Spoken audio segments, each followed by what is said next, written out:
دیدی که من کار کردیم نگه سمینار دادم بابا باختار دادم خوب من بچه پیار خونیم فهمیدی؟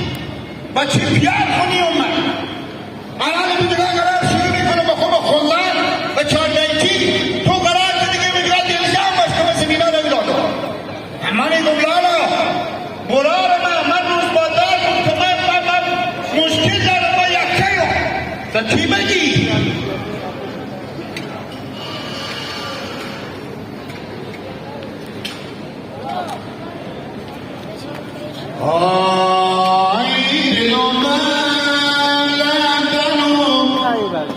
مسکر نمیشه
چه؟ پی میشه کاری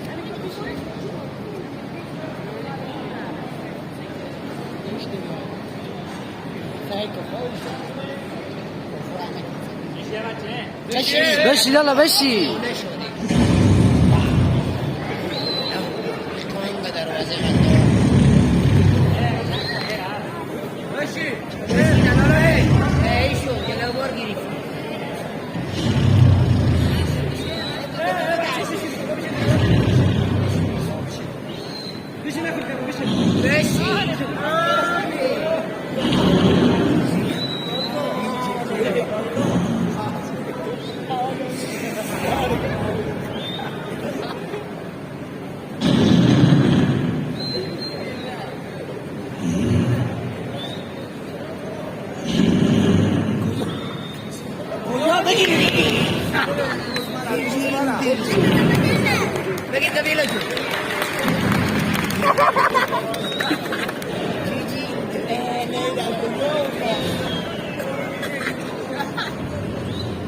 لالا بشی